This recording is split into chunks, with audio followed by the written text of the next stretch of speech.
படைப்பிரிவு தலைமையேற்று நடத்துபவர் திரு டி அற்புதராஜ், உதவி ஆய்வாளர், தமிழ்நாடு சிறப்பு காவல் 7ஆம் அணி. அணிவகுப்பில் இரண்டாவதாக கடலோர பாதுகாப்பு படைப்பிரிவு தலைமையேற்று நடத்துபவர் திரு ஏ நாராயணன், உதவி ஆய்வாளர், தமிழ்நாடு சிறப்பு காவல் 11ஆம் அணி.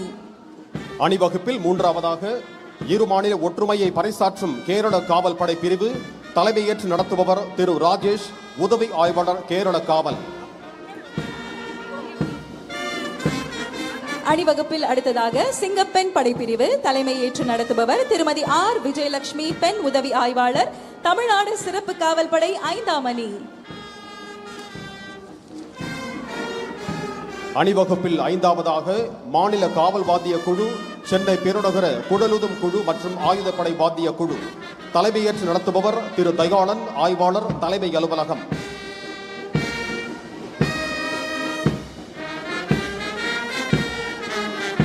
அணிவகுப்பில் அடுத்ததாக தமிழ்நாடு சிறப்பு காவல் ஆண்கள் படைப்பிரிவு தலைமையேற்று நடத்துபவர் திரு முத்துமாரி, உதவி ஆய்வாளர், தமிழ்நாடு சிறப்பு காவல் படை பயிற்சி மையம். அணிவகுப்பில் ஏழாவதாக கமாண்டோ படைப்பிரிவு தலைமையேற்று நடத்துபவர் திரு மகேந்திரன், உதவி ஆய்வாளர், தமிழ்நாடு சிறப்பு காவல் படை 11ஆம் அணி. அணிவகுப்பில் அடுத்ததாக நீலகிரி படைப்பிரிவு தலைமையேற்று நடத்துபவர் திரு ஸ்ரீஜித், உதவி ஆய்வாளர், தமிழ்நாடு சிறப்பு காவல் படை 4ஆம் அணி. அணிவகுப்பில் 9ஆவதாக குதிரைப்படை பிரிவு தலைமையேற்று நடத்துபவர் திரு எல் சரத்குமார், உதவி ஆய்வாளர், சென்னை பெருநகர காவல்.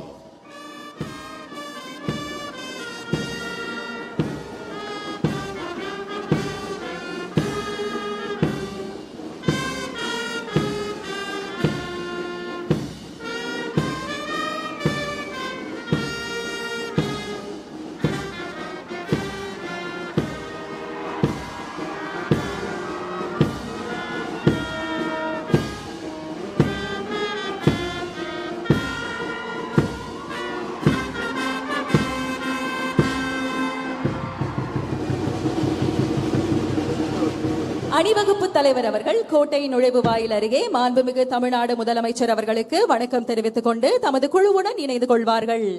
The parade commander has alighted from the vehicle, saluted the Honorable Chief Minister and is now marching to take his position in front of the police contingent. தற்பொழுது மாண்புமிகு தமிழ்நாடு முதலமைச்சர் அவர்கள் கோட்டை கொத்தளத்தை நோக்கி வருகை தந்து கொண்டிருக்கிறார்கள். பிறப்பொக்கும் எல்லா உயிர்க்கும் சிறப்பொவ்வா செய்தொழில் வேற்றுமையான் என்ற ஐயன் திருவள்ளுவரின் சமத்துவ சிந்தனையை அடிப்படையாக கொண்டு பிறப்பால் எந்த வேற்றுமையும் இல்லை, வாய்ப்புகளிலும் உரிமைகளிலும் எந்த பாகுபாடும் இருக்கக்கூடாது என்ற உயரிய நோக்கத்துடன் அனைவரையும் உள்ளடக்கிய வளர்ச்சியை நோக்கி தமிழ்நாடு தொடர்ந்து பயணித்து வருகிறது. பகுத்தறிவு பகலவன் தந்தை பெரியார், அனைவருக்கும் சமத்துவத்தை உறுதி செய்த அண்ணல் அம்பேத்கர், தமிழ்நாட்டின் கல்வி கண் திறந்த கர்ம வீரர் காமராஜர், வெள்ளையர்களை முதலாக எதிர்த்து போரிட்ட இந்தியாவின் முதல் பெண்ணரசியான வீரமங்கை வேலுநாச்சியார், சமூக சேவைக்காகவும் பெண் விடுதலைக்காகவும் போராடிய அஞ்சலையம்மாள் ஆகியோர்களை கொள்கை தலைவர்களாக கொண்டு சிறந்த ஆட்சியினை வழங்கிக் கொண்டிருக்கிறார்கள் நம் மாண்புமிகு தமிழ்நாடு முதலமைச்சர் அவர்கள். மாண்புமிகு தமிழ்நாடு முதலமைச்சர் அவர்கள் கோட்டை கொத்தளத்தை நோக்கி வருகை தந்து கொண்டிருக்கிறார்கள். The Honorable Chief Minister of Tamil Nadu is on his way to the ramparts of Fort St. George.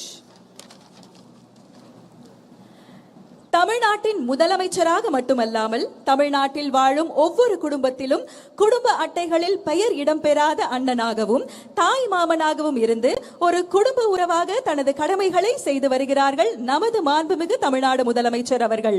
அந்த வகையில் அண்ணன் சீர் என்ற மகத்தான திட்டத்தை நமது மாண்புமிகு முதலமைச்சர் அவர்கள் அறிவித்துள்ளார்கள். திருமண நன்னாளில் ஒவ்வொரு பெண்ணுக்கும் அண்ணனாக இருந்து 8 கிராம் தங்க நாணயமும் ஒரு பட்டு புடவையையும் வழங்குவது இத்திட்டத்தின் சிறப்பு அம்சமாகும். அதோடு மட்டுமல்லாமல் ஒரு குழந்தை பிறக்கும் தருணத்திலும் அந்த குழந்தையின் தாய்மாமனாக இருந்து வரவேற்கும் வகையில் தாய்மாமன் தங்க மோதிரம் திட்டம் மூலம் அரசு மருத்துவமனைகளில் பிறக்கும் ஒவ்வொரு குழந்தைக்கும் 1 கிராம்